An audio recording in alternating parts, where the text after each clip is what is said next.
Parte, uns 60.000 homens armados com mosquetes, canhões e a convicção inabalável de que representam a civilização superior do planeta estão mortos. Não morreram numa guerra de décadas. Não morreram numa série de batalhas espalhadas por anos de desgaste. Morreram em confrontos tão rápidos, tão brutais, tão cirurgicamente devastadores, que os oficiais britânicos que sobreviveram para escrever os relatórios tiveram dificuldade em explicar a Londres o que tinha acontecido. Porque o que tinha acontecido não cabia no vocabulário do império mais poderoso da Terra. O que tinha acontecido era isto: um exército africano armado com lanças curtas e escudos de couro de boi tinha destruído humilhado e aniquilado forças europeias equipadas com a tecnologia militar mais avançada do século XIX. Não uma vez. Repetidamente.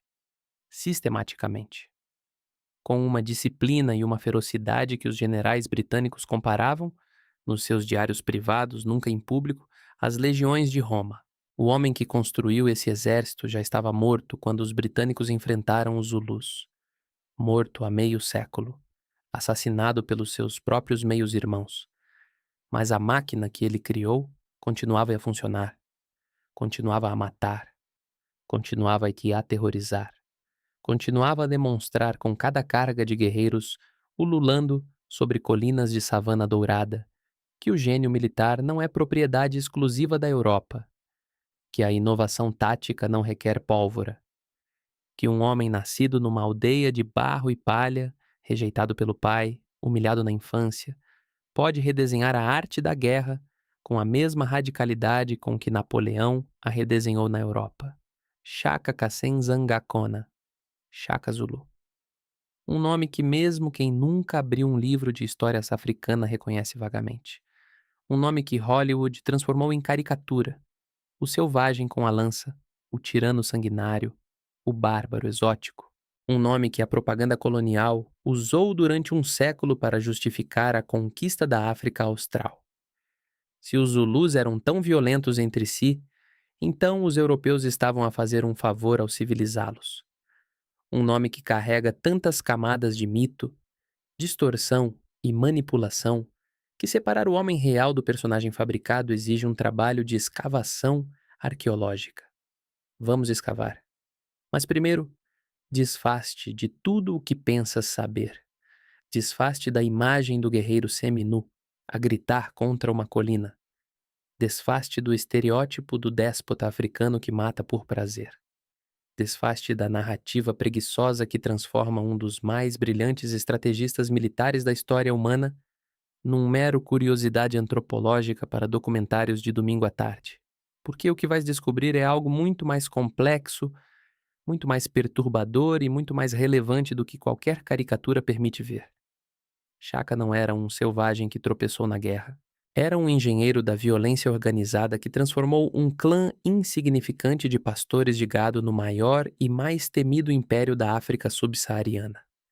E fê-lo em menos de 12 anos. 12 anos. Alexandre Magno precisou de 13 para construir o seu império. Napoleão precisou de 15. Shaka fê-lo em 12, partindo de quase nada, sem cavalos, sem rodas, sem escrita, sem metal refinado, sem uma única vantagem tecnológica sobre os seus vizinhos. A única vantagem que tinha era o seu cérebro. E essa vantagem era suficiente para mudar a história de um continente. Para entenderes como e, sobretudo, para entenderes por quê, precisas de conhecer o mundo em que Shaka nasceu. Não o mundo como os europeus o descreveram, que é o mundo da ausência, o mundo definido pelo que não tinha. Não tinha escrita, não tinha cidades de pedra, não tinha tecnologia avançada. Precisas de conhecer o mundo como ele era, como funcionava, como respirava. O sudeste africano no final do século XVIII, a região que hoje chamamos KwaZulu-Natal, na África do Sul, é uma terra de colinas ondulantes cobertas de erva alta, de rios que descem dos Drakensberg até ao Oceano Índico em serpentinas lentas, de vales férteis onde o gado é tudo, é moeda, é estatuto, é religião, é identidade, pasta em manadas que medem a riqueza de um homem não em moedas, mas em cabeças de boi. O clima é subtropical. As chuvas são sazonais. A terra é generosa, mas não infinita. E é esta última parte, a terra não ser infinita, que vai explicar quase tudo o que vem a seguir. Vivem aqui dezenas de clãs Nguni, povos de língua bantu, que partilham uma cultura comum, mas que se organizam em unidades políticas separadas, cada uma sob a liderança de um Nkosi, um chefe. Os clãs não são tribos no sentido pejorativo que o colonialismo deu à palavra. São comunidades políticas com estruturas de governação, sistemas de justiça, hierarquias militares e economias baseadas no gado e na agricultura. São pequenos, centenas ou poucos milhares de membros cada. E as relações entre eles são uma mistura fluida de comércio, casamento, aliança e conflito ritual. A guerra neste mundo existe, mas é uma guerra contida, regulada, quase cerimonial. Quando dois clãs entram em conflito, por causa de gado roubado, de disputas de fronteira, de ofensas à honra, os guerreiros de ambos os lados reúnem-se num campo aberto, trocam insultos, atiram lanças de arremesso à distância e depois, geralmente, um dos lados retira-se. As baixas são mínimas. Talvez um morto, talvez dois. A guerra é um jogo de postura, uma negociação com acessórios pontiagudos. Ninguém quer exterminar o inimigo porque o inimigo de hoje é o parceiro comercial de amanhã e o sogro do ano seguinte. É um sistema em equilíbrio, violento, mas sustentável, brutal, mas funcional. Shaka vai destruir esse equilíbrio. Vai pegar nas regras da guerra Nguni e queimá-las. Vai substituir o jogo ritual pelo extermínio industrial. Vai transformar a guerra de uma ferramenta de negociação numa ferramenta de aniquilação. E ao fazê-lo, vai desencadear uma onda de choque. O Imfekane, a grande destruição, que vai redesenhar o mapa de toda a África Austral, deslocar milhões de pessoas, destruir centenas de clãs, criar novos reinos e novos desertos humanos, e preparar, involuntariamente, o terreno para a colonização europeia que se seguirá. Mas estou a avançar. Voltemos ao princípio. Voltemos ao menino. Shaka nasce por volta de 1787. A data exata é incerta, porque os Nguni não usam calendários escritos. O pai chama-se Senzangakona, chefe do pequeno clã Zulu, um clã tão insignificante que no mosaico de poder da região mal merecia uma menção. A mãe chama-se Nandi, uma mulher do clã Elangeni. A relação entre os pais é irregular. Nandi engravida antes do casamento formal, o que é um escândalo. Os anciãos do clã Zulu tentam negar a gravidez. Dizem que Nandi não está grávida. Dizem que o inchaço do ventre é causado por um parasita intestinal chamado Ishaka. É uma humilhação deliberada, pública, cruel.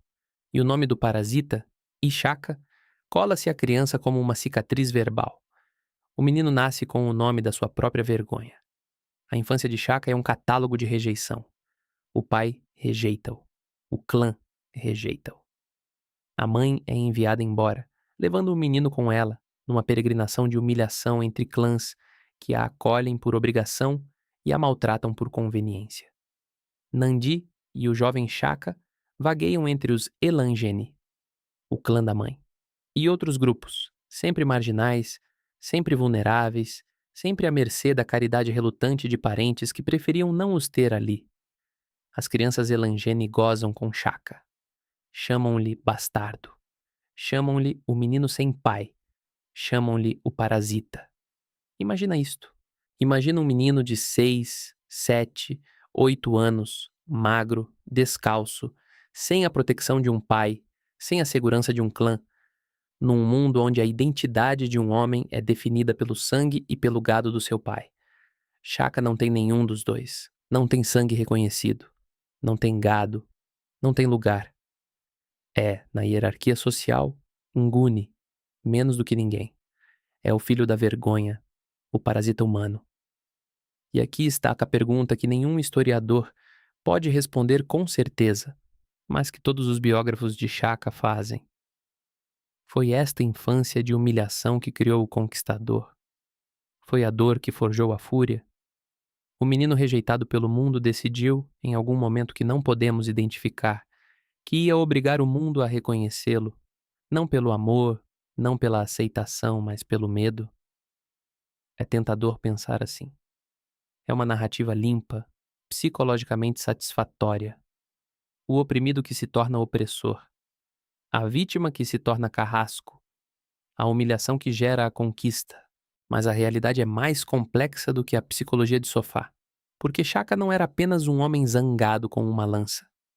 Era um pensador, um inovador, um observador obsessivo da natureza humana e da natureza do combate. A sua genialidade não veio da raiva, veio da inteligência.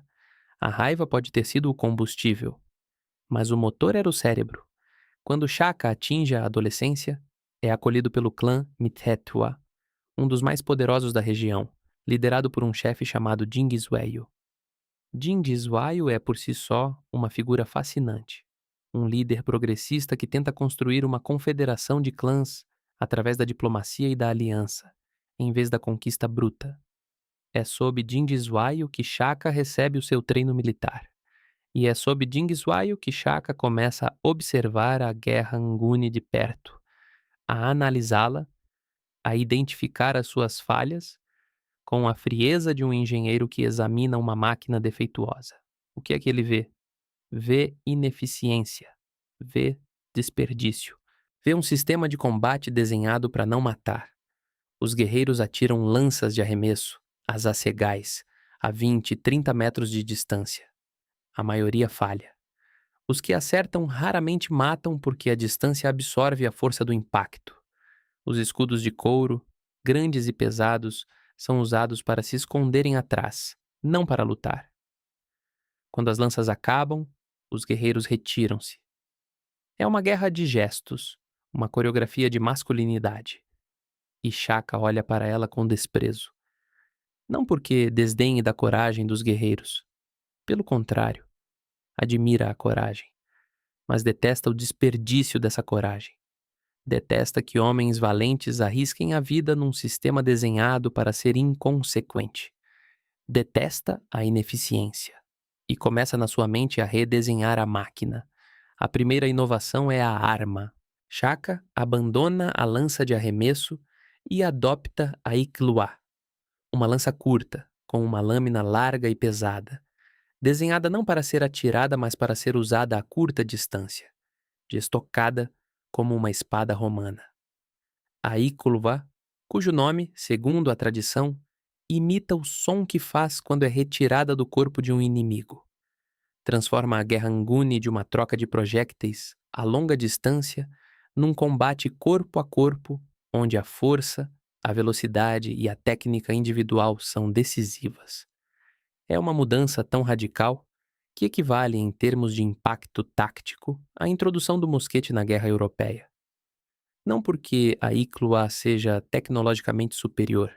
É um pedaço de ferro afiado num pau, mas porque muda completamente a geometria do combate. De repente a guerra é pessoal, é íntima, é mortal. A segunda inovação é o escudo. Shaka redesenha o escudo Nguni, tornando-o maior e mais pesado, com um gancho na parte superior. O escudo deixa de ser apenas defensivo, torna-se uma arma ofensiva. O guerreiro usa o gancho para agarrar o bordo do escudo inimigo e puxá-lo para o lado, expondo o flanco esquerdo do adversário. E nesse instante, nessa fração de segundo em que o inimigo está exposto, desequilibrado, vulnerável, a Iklua entra, no fígado, no rim, no coração. É um movimento coordenado, ensaiado, repetido até se tornar instintivo. Escudo puxa, corpo gira, lança entra, inimigo cai. A terceira inovação é o mais radical de tudo. Shaka elimina as sandálias. Ordena que os seus guerreiros treinem descalços. Obriga-os a marchar sobre terreno duro, sobre pedras, sobre espinhos, até que as plantas dos pés se transformem em couro vivo. A razão é pragmática. Sandálias partem, se atrasam, pesam. Pés descalços agarram-se ao terreno, Sentem a inclinação do solo, permitem mudanças de direção instantâneas e, crucialmente, permitem velocidade. Os guerreiros de Shaka podem cobrir 80 quilômetros num dia. 80 quilômetros. A pé, descalços, armados e prontos para lutar no final da marcha. Nenhum exército na África Austral pode igualar esta mobilidade. Quando o inimigo avista o exército Zulu, já é tarde demais para fugir. Mas as inovações técnicas são apenas a superfície. O que realmente distingue Shaka é a revolução organizacional. A revolução que transforma um bando de guerreiros num exército. E essa revolução começa com uma ideia que parece simples, mas que é, na verdade, uma dinamite social. O regimento baseado na idade, não no clã. Nos exércitos Nguni tradicionais, os guerreiros lutam junto dos seus parentes, dos seus vizinhos, dos membros do seu clã. A lealdade é local, é familiar, é centrífuga. Cada grupo puxa para si. Shaka destrói esta lógica. Agrupa os jovens em regimentos, a Mabuto, definidos pela faixa etária. Rapazes de 15 anos de clãs diferentes são colocados juntos, treinam juntos, vivem juntos, dormem juntos, comem juntos. A lealdade deixa de ser ao clã, passa a ser ao regimento. E do regimento ao rei. É exatamente o mesmo princípio que os exércitos modernos usam.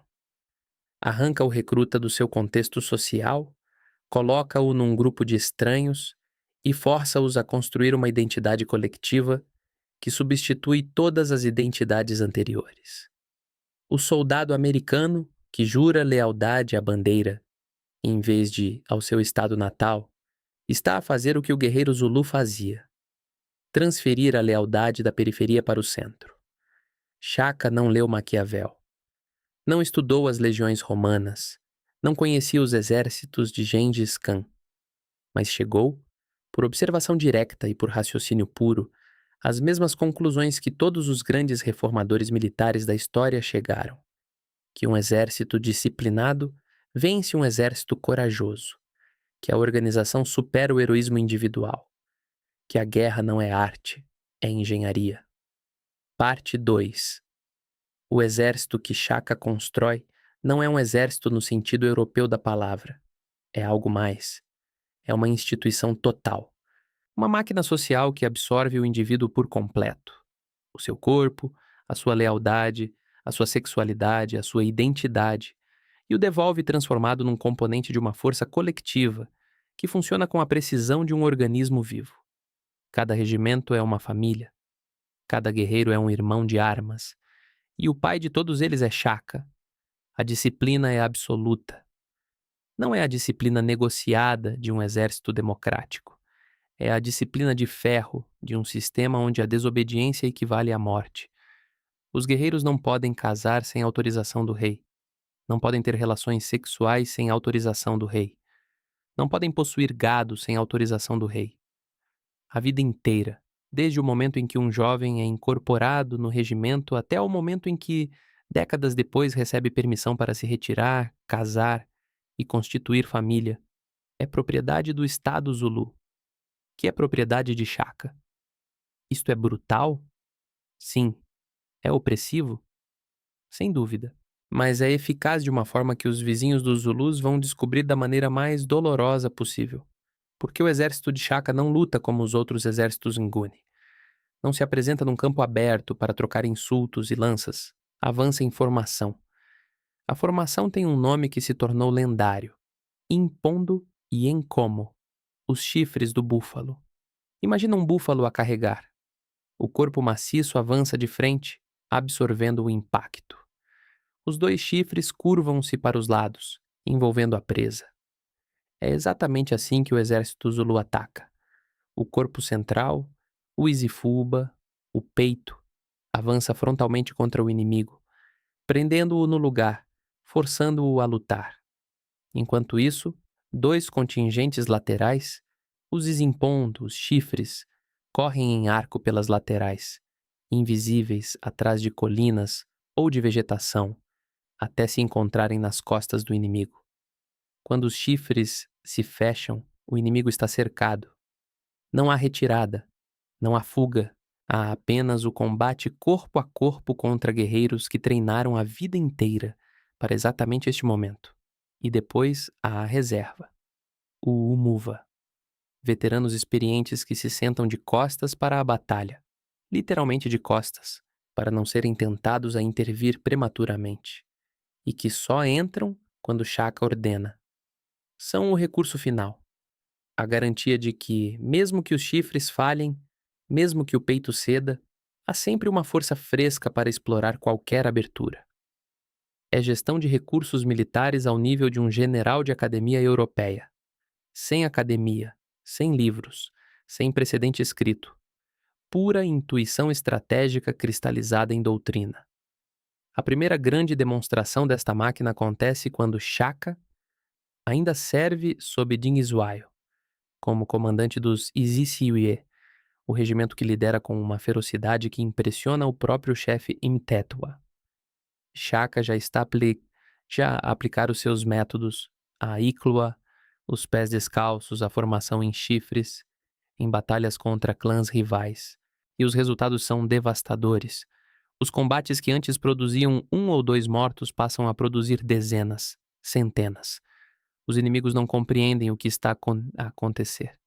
Esperavam a guerra ritual, a troca coreografada de lanças à distância. Em vez disso, enfrentam uma muralha de escudos e ferro que avança sem parar, que não recua, que não negocia, que não aceita rendição. Os chifres fecham-se. A Iklua faz o seu trabalho. E quando a manhã clareia sobre o campo de batalha, não há feridos a ser resgatados. Há cadáveres. Shaka está a reescrever as regras. E as regras novas são simples. Não há regras. A guerra deixa de ser um jogo. Torna-se um extermínio. Por volta de 1816, Sinzangakona morre. O pai que rejeitou Shaka, que o humilhou, que o expulsou, que o transformou no menino parasita, esse pai morre. E Shaka, com o apoio de Dingis Wayo, reclama o trono do clã Zulu. Os meios-irmãos que poderiam disputar a sucessão são eliminados. Não exilados, eliminados.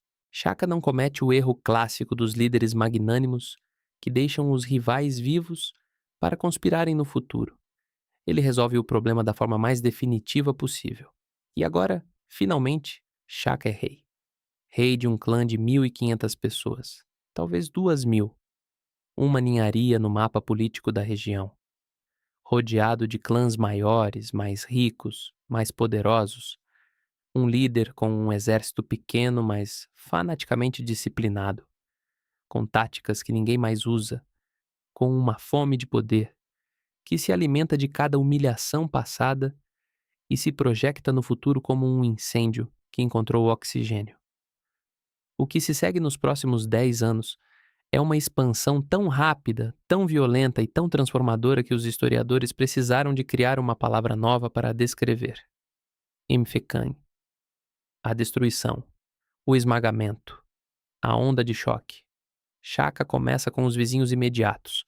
Os clãs mais pequenos são absorvidos, não destruídos. Pelo menos não todos. Shaka é brutal, mas não estúpido. Ele compreende que um império precisa de pessoas. Precisa de guerreiros. Precisa de mulheres para alimentar os guerreiros. Precisa de gado para financiar a máquina. Destruir um clã por completo é desperdiçar recursos. A estratégia é mais sofisticada. Derrotar, incorporar, absorver. Os guerreiros do clã derrotado são integrados nos regimentos Zulus. As mulheres e as crianças são absorvidas. O gado é confiscado. A identidade do clã é apagada. Deixam de ser Elangeni ou Butelezi ou Mitetua. Tornam-se Zulus. A identidade Zulu não é uma etnia. É um projeto político, uma marca, um franchise imperial que se expande não pela reprodução biológica, mas pela absorção militar. Imagina uma empresa que compra todas as empresas concorrentes, demite as direções, integra os trabalhadores e apaga os logótipos antigos. Daqui a 5 anos, todos usam o mesmo uniforme, falam a mesma linguagem corporativa e juram lealdade à mesma marca. É exatamente isto que Shaka faz. Os Zulus de 1828, o ano da sua morte, não são o mesmo povo que os Zulus de 1816. São uma federação de clãs absorvidos, fundidos, reconvertidos, unidos não pelo sangue, mas pela disciplina, pelo medo e pela identidade militar partilhada. Mas nem todos são absorvidos pacificamente.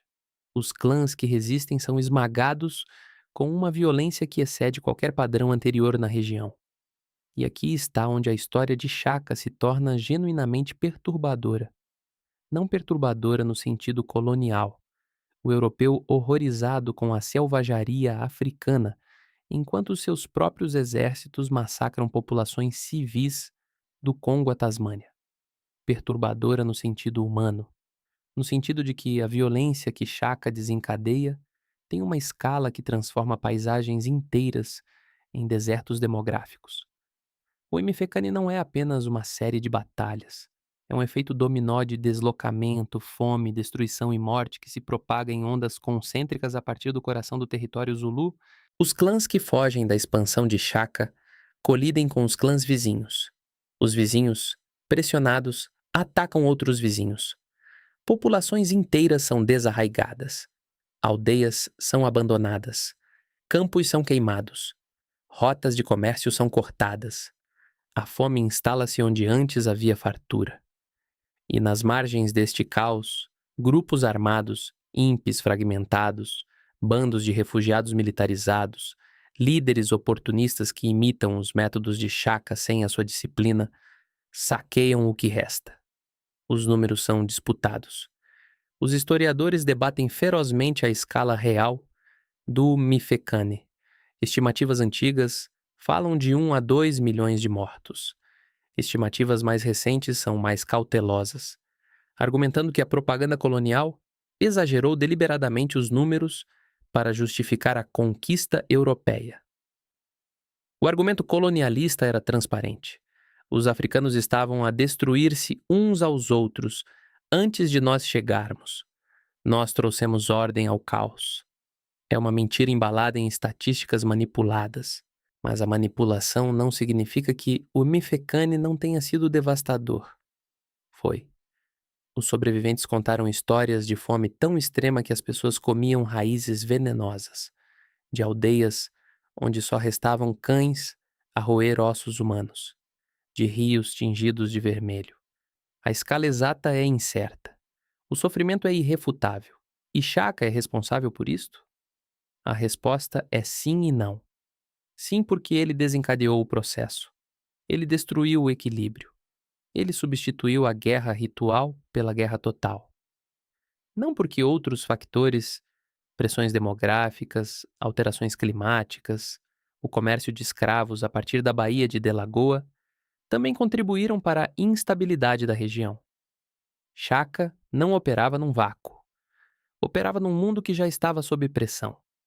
Mas foi ele que transformou a pressão em explosão. E ao fazê-lo criou algo que nenhuma outra força na África Austral tinha criado. Um Estado centralizado, militarizado, com uma burocracia funcional, uma cadeia de comando clara, um sistema de tributação baseado no gado e uma capacidade de projecção de poder que se estendia por centenas de quilômetros em todas as direções.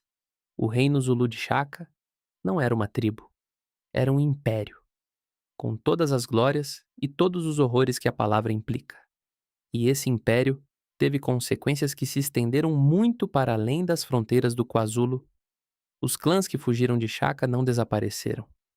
Levaram consigo os métodos que tinham aprendido, ou que tinham sido forçados a aprender, e construíram os seus próprios reinos noutras paragens. Mzilikazi, um dos generais de Shaka que desertou e fugiu para norte, fundou o reino Ndebele no que hoje é o Zimbábue. Soshangane fundou o Império de Gaza no sul de Moçambique. Zwangendaba conduziu o seu povo, através de milhares de quilômetros, até ao que hoje é a Tanzânia. São diásporas militares, fragmentos do sistema Zulu, espalhados como estilhaços por toda a África Austral e Oriental, cada um carregando o ADN da inovação de Shaka e implantando-o em territórios novos. Enquanto Shaka consolida o seu poder, as primeiras sombras europeias aparecem no horizonte. Comerciantes britânicos chegam à Baía de Port Natal, a futura Durban, em 1824, liderados por um aventureiro chamado Henry Francis Finn. Finn é recebido por Shaka com uma mistura de curiosidade e cálculo. Os europeus são poucos, não representam ameaça militar, mas trazem coisas que Shaka quer. Contas de vidro, tecidos, medicamentos e, acima de tudo, informação sobre o mundo para além do horizonte. Shaka não é um isolacionista, é um pragmático. Compreende que os homens brancos, com os seus navios e as suas mercadorias, são uma peça no tabuleiro que pode ser usada. E os britânicos, por sua vez, olham para Shaka e para o reino Zulu com uma mistura de fascínio, horror e oportunismo. Os diários de Finn e dos outros comerciantes são os primeiros registros escritos sobre Shaka. E são documentos profundamente problemáticos.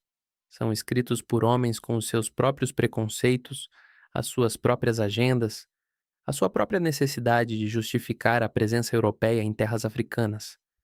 As descrições de Shaka oscilam entre a admiração relutante e o sensacionalismo grotesco. As contagens de mortos são inflacionadas. Os rituais são distorcidos. A violência é enfatizada em detrimento da organização, da diplomacia, da sofisticação política. É como se alguém descrevesse Napoleão focando-se exclusivamente nos campos de batalha e ignorando o Código Civil. O retrato que emerge é parcial, tendencioso e, em muitos aspectos, fabricado. Mas é o único retrato escrito que temos. E é sobre ele que a historiografia ocidental construiu a imagem de Shaka durante mais de um século. Mas o que os comerciantes britânicos documentam, mesmo através do filtro dos seus preconceitos, é revelador. Documentam um Estado funcional. Documentam uma corte sofisticada. Documentam cerimônias de revista militar, onde milhares de guerreiros executam manobras coordenadas com uma precisão que impressiona veteranos europeus. Documentam um líder que recebe emissários estrangeiros com protocolos diplomáticos elaborados. Documentam um sistema de justiça, brutal, sim, mas sistemático. Documentam, em suma, uma civilização, não a ausência de civilização que a propaganda colonial depois vai inventar. E Shaka, por sua vez, estuda os britânicos com a mesma atenção com que estuda os seus inimigos africanos. Pergunta sobre os seus navios, pergunta sobre as suas armas, pergunta sobre o rei de Inglaterra.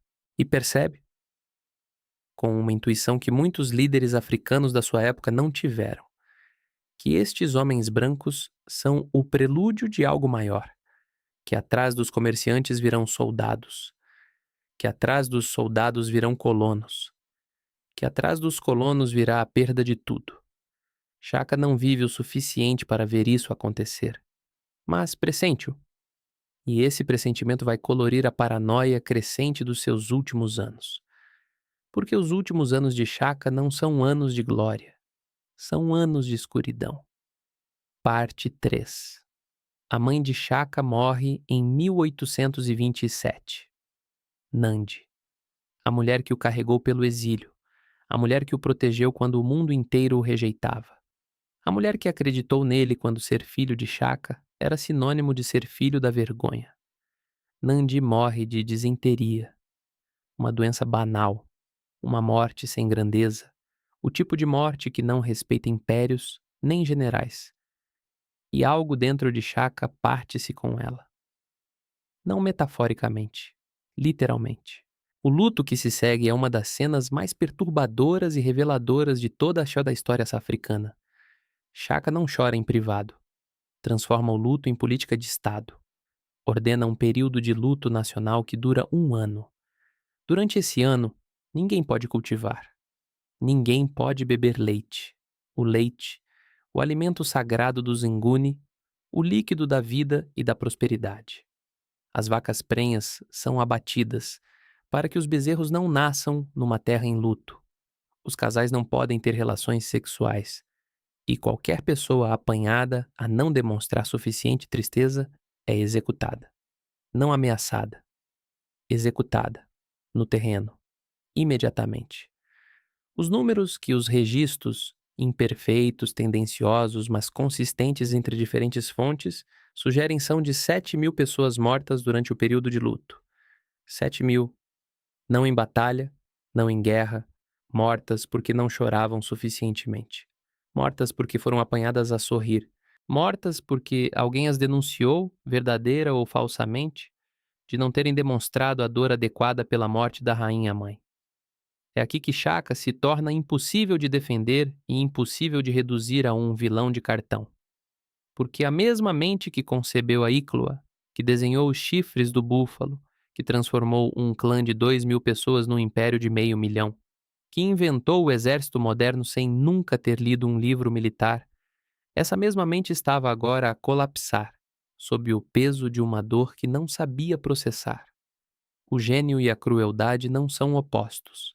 São os dois filamentos do mesmo fio. O que acontece a um homem que passou a vida inteira a transformar a dor em poder? O que acontece quando a dor é tão grande que já não pode ser transformada? O que acontece quando o mecanismo que funcionou sempre, converter a humilhação em conquista, converter a rejeição em domínio, encontra uma perda que nenhuma conquista pode compensar? Shaka não sabe o que fazer com a morte da mãe. Então faz o único que sabe fazer. Expande a dor. Força o mundo inteiro a senti-la com ele. Se ele não pode deixar de sofrer, então ninguém vai ser poupado ao sofrimento. É patologia. É tragédia. É também, de uma forma terrível e distorcida, humanidade.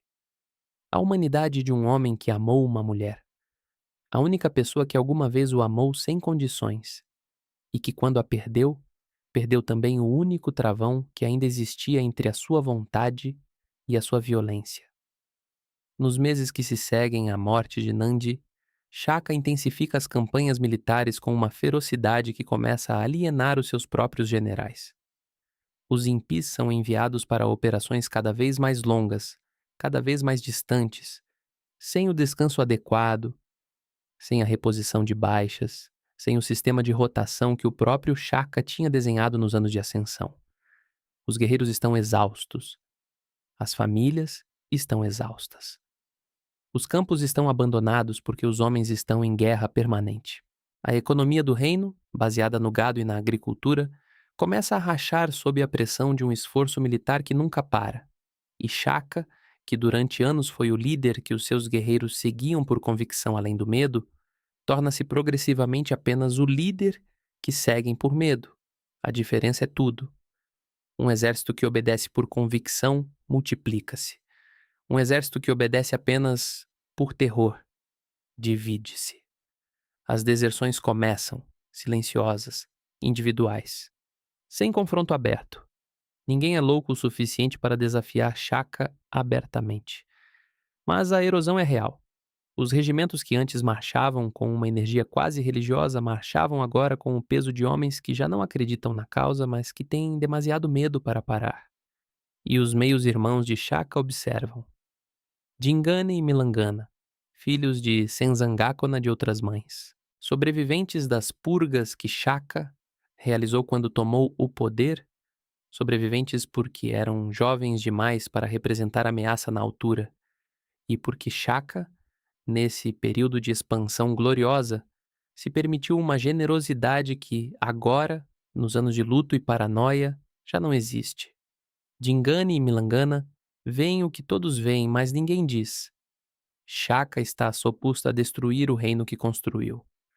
O homem que criou o sistema mais eficaz de organização militar que a África Austral alguma vez viu, está agora a desmantelá-lo com as suas próprias mãos. A máquina está a engordar-se a si mesma, e se ninguém parar, vai devorar tudo.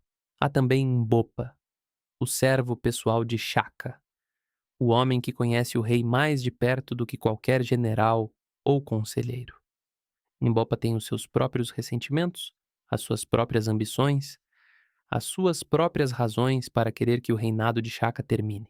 Histórias orais sugerem que Mbopa recebeu uma punição severa de Shaka por alguma ofensa menor durante o período de paranoia pós-luto. A natureza exata da ofensa e da punição é incerta.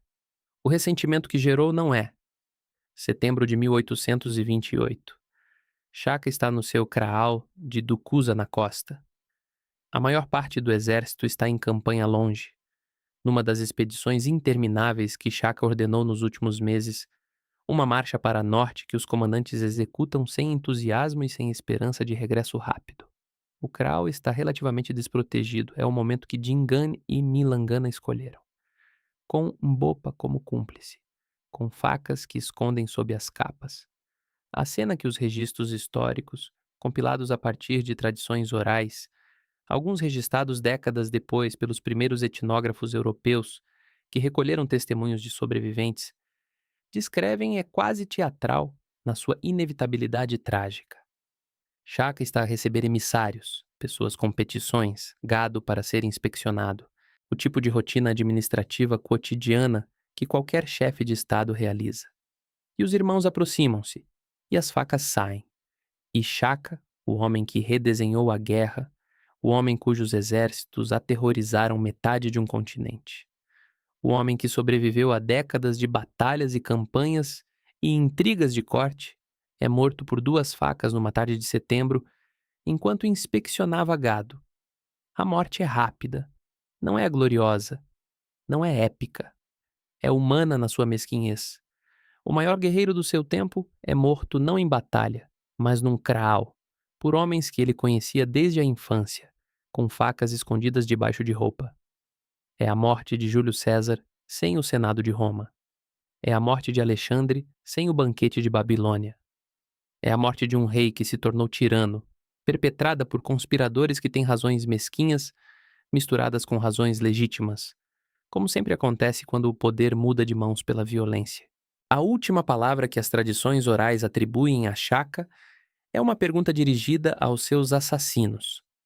Uma pergunta que pode ser interpretada como a pergunta final de um homem que compreende o que está a acontecer e quer saber por quê. Ou como a pergunta de um rei que até o último momento não consegue acreditar que o mundo se virou contra ele. As tradições diferem na formulação exata. O tom é o mesmo, descrença. Não medo, descrença. Shaka é enterrado sem cerimônia. O local exato do túmulo foi perdido. O homem que construiu um reino de 500.000 de pessoas, que desenhou o sistema militar que resistiu aos britânicos durante meio século depois da sua morte, que desencadeou a maior migração forçada da história pré-colonial da África Austral. Esse homem foi enterrado às pressas, sem marcador, sem ritual adequado, por homens que precisavam de esconder a evidência do que tinham feito e de assumir o poder antes que o exército regressasse das campanhas. Dingane toma o trono. Enlangana é rapidamente eliminado. Dingane não é mais sentimental com os seus conspiradores do que Shaka era com os seus. Mbopa desaparece da história, o seu destino incerto como o de tantos instrumentos da violência política que são usados e depois descartados, e o reino Zulu continua. A máquina que Shaka construiu continua a funcionar, porque as máquinas bem construídas não dependem do seu criador para operar, dependem do design, e o design de Shaka era sólido como rocha. E aqui está a ironia mais profunda de toda esta história. A ironia que os historiadores raramente articulam com a clareza que merece. Shaka foi assassinado pelos seus meios-irmãos em 1828. Os britânicos chegam em força em 1879. 51 anos separam a morte de Shaka da Grande Guerra Anglo-Zulu. 51 anos em que o reino Zulu, governado por líderes que nunca foram Shaka, que nunca tiveram o seu gênio, que cometeram erros que ele não teria cometido, continua a ser o poder dominante da África Austral. Continua a expandir, continua a absorver, continua a aterrorizar os vizinhos e a confundir os europeus. Quando os britânicos finalmente decidem que o reino Zulu precisa de ser destruído, não porque representa uma ameaça militar imediata, mas porque a sua mera existência como Estado africano independente e poderoso é incompatível com o projeto imperial britânico na África do Sul. O exército que enfrentam é uma versão preservada, fossilizada quase, Dos métodos de Shaka. Os regimentos envelheceram, a doutrina endureceu, mas a estrutura está lá. Os chifres do búfalo estão lá. A íclua está lá. A disciplina está lá. E em Isandlwana, a 22 de janeiro de 1879, o reino Zulu entrega aos britânicos a derrota mais humilhante que o exército de Sua Majestade sofreu no século XIX. 1.300 soldados britânicos e aliados africanos mortos em menos de 2 horas. O acampamento britânico destruído, as bandeiras arrancadas, os canhões capturados, o equipamento saqueado. A coluna central do exército britânico de invasão simplesmente aniquilada por guerreiros zulus que executaram, com uma precisão que envergonha a improvisação britânica daquele dia. Exatamente a manobra que Shaka tinha desenhado meio século antes. O peito prende, os chifres fecham, a íclua decide. Isandlwana é o momento em que o fantasma de Shaka derrota o Império Britânico. 51 anos depois de estar morto, a sua doutrina mata 1.300 homens num campo de savana sul-africana. É uma forma de imortalidade que nenhum monumento de pedra poderia igualar. Os britânicos venceram a guerra. Claro que venceram. Tinham recursos infinitos, reforços sem fim, rifles Martini Henry que disparavam mais rápido do que qualquer guerreiro podia correr, e a disposição imperial de pagar qualquer preço humano necessário para satisfazer o orgulho ferido de Londres. Mas isso não apaga Isandlwana. Não apaga o facto de que o sistema de Shaka, desenhado por um homem que nunca viu um mosquete, que nunca leu um tratado de guerra europeu, que nunca estudou as campanhas de César ou de Frederico o Grande, derrotou o exército mais poderoso do planeta. Mas a história de Shaka não termina em Isandlwana. Termina de uma forma muito mais subtil e muito mais relevante para o mundo em que vives hoje, numa sala de conferências em Berlim, em 1884. A Conferência de Berlim. O momento em que as potências europeias se sentam à volta de uma mesa e dividem a África entre si, como quem parte um bolo de aniversário. Cada pedaço do bolo é uma colônia. Cada colônia tem fronteiras arbitrárias, traçadas por homens que nunca pisaram o terreno que estavam a dividir. E aqui está o que ninguém te diz quando te ensinam sobre a Conferência de Berlim. O Mfecane de Shaka preparou o terreno para ela. As vastas regiões despovoadas que os exploradores europeus encontraram no interior da África Austral, regiões que os colonos chamariam de terra vazia, justificando a ocupação com a ausência de população, estavam vazias precisamente porque o Mfecane as tinha esvaziado. As populações que tinham vivido ali durante gerações tinham sido destruídas, deslocadas, absorvidas ou forçadas a fugir pela onda expansiva do sistema de Shaka. A terra vazia que os britânicos e os Boers ocuparam não era naturalmente vazia. Era artificialmente vazia. Tinha sido esvaziada décadas antes pela violência que Shaka desencadeou. Isto não significa que Shaka causou o colonialismo. O colonialismo europeu em África não precisava de pretexto. Tinha a sua própria lógica de ganância, de poder e de racismo que existia independentemente do que os africanos fizessem entre si.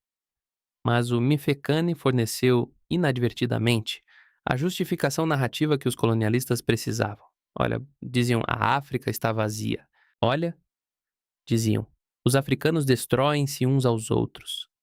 Olha, diziam, nós estamos a trazer ordem ao caos. A mentira era conveniente e tinha raízes em algo real. As destruições do Mfecane eram reais, que tornavam a mentira mais fácil de vender. E mais. A fragmentação que o Mfecane produziu, os dezenas de grupos deslocados, os novos reinos formados por refugiados, as alianças quebradas, as lealdades reconfiguradas, criou um mapa político de tal complexidade que os europeus puderam explorar as rivalidades entre grupos africanos para os conquistar um por um. Dividir para reinar é uma estratégia imperial, tão antiga quanto o próprio imperialismo. E o Mfecane tinha já dividido antes de os europeus chegarem para reinar. Soa-te isto familiar? Devia. porque o mecanismo é o mesmo que opera em diferentes geografias e diferentes épocas. Um poder regional desestabilizador, que fragmenta o tecido político de uma região, criando o caos que uma potência externa depois usa como justificação para intervir e como oportunidade para dominar. O Mfecane e a colonização europeia da África Austral. A Guerra Civil Síria e a intervenção das grandes potências. O colapso dos estados africanos pós-coloniais e a recolonização econômica através da dívida e das condicionantes do FMI. O mecanismo repete-se, as vítimas mudam, os beneficiários são sempre os mesmos. E agora chegamos à questão que esta história te obriga a fazer. A questão que vai além de Chaka, além dos Zulus, além da África do século XIX. A questão sobre o que um homem como Chaka representa para o mundo em que vives. Shaka Zulu é, simultaneamente, três coisas que raramente coexistem na mesma pessoa. É um gênio militar comparável a qualquer general que a história europeia produziu. É um inovador social que redesenhou a organização de uma sociedade inteira. E é um tirano cuja violência custou centenas de milhares de vidas e cujo legado de destruição preparou o terreno para a colonização do seu próprio povo. Como é que resolves isto? Como é que honras o gênio sem desculpar a crueldade? Como é que reconheces a brutalidade sem a usar como argumento para a narrativa colonial que nega a humanidade e a complexidade dos africanos? Como é que entendes Chaka sem o transformar numa caricatura, nem o herói sem manchas da versão africana romântica, nem o monstro sanguinário da versão colonial europeia? A resposta honesta é que não resolves. Não há resolução limpa. Não há narrativa que satisfaça todos os aspectos desta história. Há apenas a complexidade. A mesma complexidade que existe em Alexandre Magno, que matou dezenas de milhares, mas difundiu culturas e abriu rotas comerciais. A mesma complexidade que existe em Napoleão, que libertou povos da feudalidade enquanto escravizava outros sob o imperialismo francês. A mesma complexidade que existe em qualquer líder que transformou o mundo. Porque transformar o mundo, até agora, sempre envolveu uma quantidade obscena de sangue e sofrimento. E aqui está o que a história de Chaka revela sobre o mundo em que vives, e que vai além da África do século XIX. Revela que a inovação militar e o colapso moral podem coexistir na mesma mente. Que o sistema mais eficiente não é necessariamente o mais justo. Que a organização sem ética é uma máquina de destruição. Que o poder sem limites, mesmo nas mãos mais brilhantes, corrói-se a si próprio. Que um homem pode construir um exército invencível e ser morto pelas pessoas que esse exército não consegue proteger, os seus próprios próximos. Que a faca que mata um tirano raramente está nas mãos de um libertador. Está nas mãos de alguém que quer ser o próximo tirano. Dingane, que matou Chaka, governou durante 12 anos de incompetência e violência sem o gênio compensatório do irmão. Fez acordos com os Boers que acabaram em massacres, perdeu batalhas que Chaka nunca teria perdido e foi deposto em 1840, fugindo para a Suazilândia, onde morreu em circunstâncias obscuras. O trono passou para Impande, outro meio-irmão, que governou durante 30 anos com uma mediocridade benigna que pelo menos não destruiu o que restava. E depois para Cetshwayo, que enfrentou os britânicos em Isandlwana e perdeu a guerra apesar de ganhar essa batalha.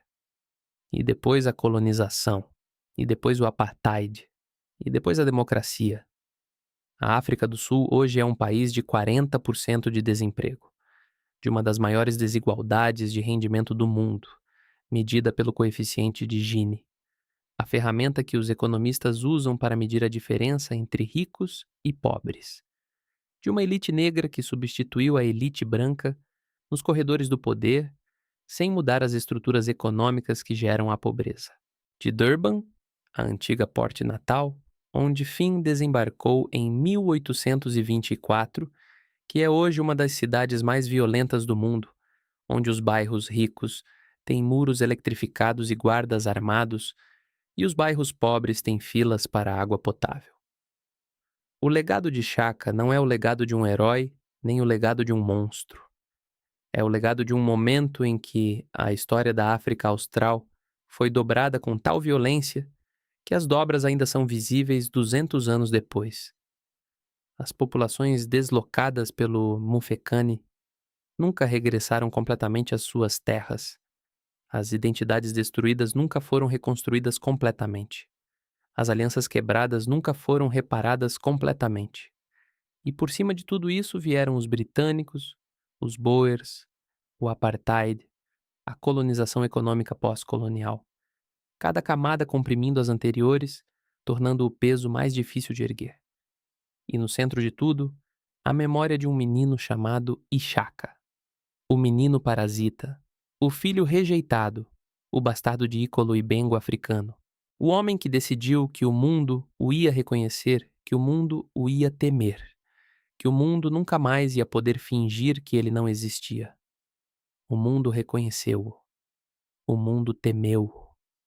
E depois, como sempre faz com os inconvenientes, o mundo tentou apagá-lo ou simplificá-lo, transformá-lo num pôster, numa série de televisão, num traje de carnaval, num símbolo intercambiável de África selvagem, que tanto serve para uma caixa de chocolates como para um documentário da National Geographic. Mas Shaka não cabe num pôster. Nunca coube. É grande demais, demasiado contraditório, demasiado humano no seu gênio e na sua crueldade, demasiado africano no sentido mais completo da palavra. Não africano como a Europa inventou África, como ausência e atraso e selvageria. Africano como a África realmente é: antiga, complexa, estratificada, criativa, violenta, generosa, brutalmente pragmática e capaz de uma beleza que paralisa. Fecha os olhos uma última vez, imaginamos a savana do KwaZulu-Natal ao amanhecer. A erva alta, dourada, a mover-se no vento como ondas de um mar terrestre. O rugido distante de um impi em marcha. Os pés descalços de 10.000 guerreiros a bater no solo, num ritmo que faz a terra vibrar. Os escudos brancos e negros de couro de boi erguidos contra o céu cor de laranja. As icluás a brilhar. E à frente de tudo, invisível, mas presente em cada movimento, em cada formação, em cada decisão táctica. Um homem que nasceu com o nome de um parasita e que reescreveu a história de um continente. Esse homem foi real. A sua genialidade foi real. O seu sofrimento foi real. A violência que desencadeou foi real. E as consequências dessa violência ainda são reais hoje. Nas favelas de Durban, nas minas de platina do Bushveld, nos arquivos da Conferência de Berlim, nos tratados coloniais que ainda determinam quem possui a terra e quem trabalha nela. Conhecer Shaka não é um exercício de nostalgia ou de romantismo africano. É um exercício de honestidade. A honestidade de olhar para essa história sem a filtrar pelo conforto das narrativas simples. Sem heróis sem manchas. Sem vilões sem contexto. Sem povos sem agência. Sem continentes sem história. A honestidade de reconhecer que a África produziu, nas suas condições específicas, com os seus recursos específicos, os seus próprios Alexandres e os seus próprios Napoleões. E que esses homens foram tão brilhantes e tão destrutivos, tão visionários e tão cruéis, tão humanos na sua grandeza e na sua falha, como todos os grandes da história humana. A diferença é que os Alexandres europeus têm museus e estátuas e filmes de orçamento de 100 milhões de dólares. E Shaka tem uma série de televisão de baixo orçamento. E um nome que a maioria das pessoas associa a aquele rei Zulu violento sem saber mais nada. A diferença não está na história. Está em quem conta a tua história. Está em quem decide que histórias merecem ser contadas. Está em quem controla a calha narrativa. E tu agora sabes a história. A história real. A história complexa. A história que não cabe num pôster, mas que cabe, com toda a sua contradição e toda a sua grandeza. na mente de alguém que se recusa a aceitar as versões simples. Esse alguém és tu, e isso é suficiente para mudar alguma coisa.